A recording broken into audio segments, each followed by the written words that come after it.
ಮಧ್ಯಪ್ರಾಚ್ಯ ಯುದ್ಧದಿಂದ ಆಟೋ ಚಾಲಕರಿಗೆ ಸಂಕಷ್ಟ ಮುಂದುವರೆದಿದ್ದು ಗ್ಯಾಸ್ ಸಿಗದೆ ಕಲಬುರಗಿಯಲ್ಲಿ ಆಟೋ ಚಾಲಕರು ಪರದಾಡ್ತಾ ಇದ್ದಾರೆ.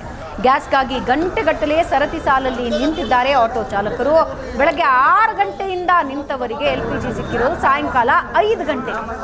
ಇಡೀ ದಿನ ಬಾಡಿಗೆ ಹೋಗದೆ ಬಂಕ್ ಮುಂದೆ ನಿಂತಿದ್ದಾರೆ ಆಟೋ ಚಾಲಕರು.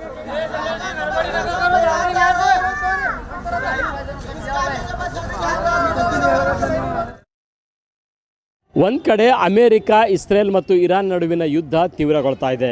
ಇನ್ನೊಂದು ಕಡೆ ಭಾರತದಲ್ಲಿ ಇದರ ಪರಿಣಾಮವಾಗಿ ತೈಲ ಸಂಕಷ್ಟ ಶುರುವಾಗಿರುವಂಥದ್ದು. ಕಲಬುರಗಿನಲ್ಲೂ ಕೂಡ LPG ಗ್ಯಾಸ್ ಮೂಲಕ ನಡೆಯುವಂತಹ ಆಟೋಗಳ ತೀವ್ರ ಪರದಾಟ ನಡೀತಾ ಇದೆ.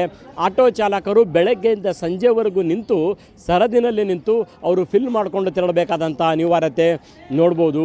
ಕಲಬುರಗಿಯ ಸೂಪರ್ ಗ್ಯಾಸ್ ಮುಂದ್ಗಡೆ ನಾವಿರುವಂಥದ್ದು. ನೂರಾರು ಆಟೋಗಳು ಬೆಳಗ್ಗೆಯಿಂದ ಈ ರೀತಿ LPG ಫಿಲ್ಗಾಗಿ ಸರದಿನಲ್ಲಿ ಕಾಯ್ತಾ ಇದ್ದಾರೆ.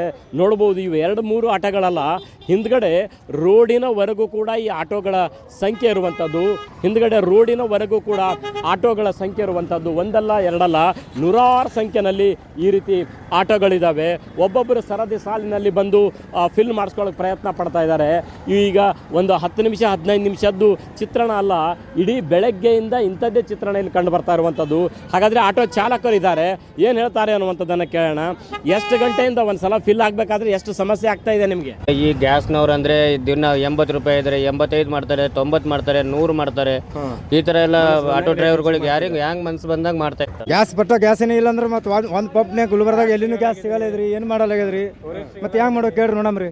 ಒಬ್ಬಿಬ್ಬರಲ್ಲ, ನೋಡ್ಬೋದು, ನೂರಾರು ಸಂಖ್ಯೆನಲ್ಲಿ ರೋಡ್ವರೆಗೂ ಕೂಡ ನೂರಾರು ಸಂಖ್ಯೆನಲ್ಲಿ ಆಟೋಗಳು ಈ ರೀತಿ ಕಾಯ್ತಾ ಇದ್ದಾವೆ. ಗುಲ್ಬರ್ಗದಲ್ಲಿ 13ಕ್ಕೂ ಹೆಚ್ಚು LPG ಬಂಕ್ಗಳದಾವೆ. ಎಲ್ಲರೂ ಇಲ್ಲೇ ಯಾಕೆ ಬಂದಿದ್ದೀರಿ ಅಂತ? ಟೋಟಲಿ ಬಂದದ್ರಿ ಸರ್. ಸುಲ್ತಾನ್ಪುರ್ ಕ್ರಾಸ್ ಬಂದದ್ರಿ, ಎಸ್ಟಿಮಿಟಿ ಬಂದದ್ರಿ, ಅಡ್ಡು ಪಂಪ್, ಮತ್ತು ಇಲ್ಲಿ ಆಟೋ ಕ್ರಾಸ್ ಬಂದದ್ರಿ, ಸೂಪರ್ ಮಾರ್ಕೆಟ್ ಬಂದದ್ರಿ, ಗಂಜ್ ಬಂದದ್ರಿ, ಜೋರಿ ಕ್ರಾಸ್ನು ಬಂದಾಗಿತ್ರಿ. ಈಗ 5 ಗಂಟೆಗೆ ಚಾಲೂ ಮಾಡ್ತೀನಿ ಅಂತ ಚಾಲೂ ಮಾಡ್ಯಾರಿ ಸರ್. ಈಗ ಒಂದೊಂದು ಗಾಡಿ ಹೋಗ್ಯಾರಿ.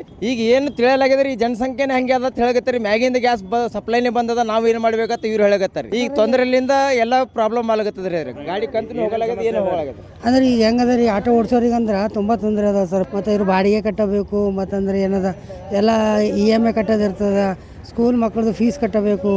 ಅಂದರೆ ಈ ಥರ ಆದರೂ ಭಾಳ ತೊಂದರೆ ಆಗ್ತದೆ ಸರ್ ಮನೆ ನಡೆಸ್ಲಾಕ. ಅದಕ್ಕೆ ಸರ್ಕಾರಕ್ಕೆ ಏನು ಮನವಿ ಮಾಡಬೇಕಂದ್ರೆ ಏನಾದರೂ ಪರಿಹಾರ ಕೊಡ್ಬೇಕು ಸರ್. ಇದು ಕಲಬುರಗಿಯ ಆಟೋ ಚಾಲಕರ ಆಕ್ರೋಶ ಮತ್ತು ನೋವಿನ ನುಡಿಗಳು.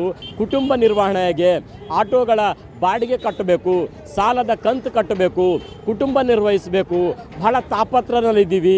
ಯುದ್ಧ ಅಲ್ಲಿ ನಡೀತಾ ಇದ್ರು ಕೂಡ ಅದರ ಪರೋಕ್ಷ ಪರಿಣಾಮ ನಮ್ಮ ಮೇಲಾಗ್ತಾ ಇದೆ ಅನ್ನುವಂತಹ ಆಕ್ರೋಶ, ನೋವಿನ ಮಾತನ್ನು ಆಟೋ ಚಾಲಕರು ವ್ಯಕ್ತಪಡಿಸ್ತಾ ಇದ್ದಾರೆ. ಏಷ್ಯಾನೆಟ್ ಸುವರ್ಣ ನ್ಯೂಸ್ಗಾಗಿ ಕಲಬುರಗಿಯಿಂದ ಕ್ಯಾಮ್ರಾ ಪರ್ಸನ್ ಇಂದ್ರಜಿತ್ ಜೊತೆ ನಾನು ಶರಣಯ್ಯ ಹಿರೇಮಠ.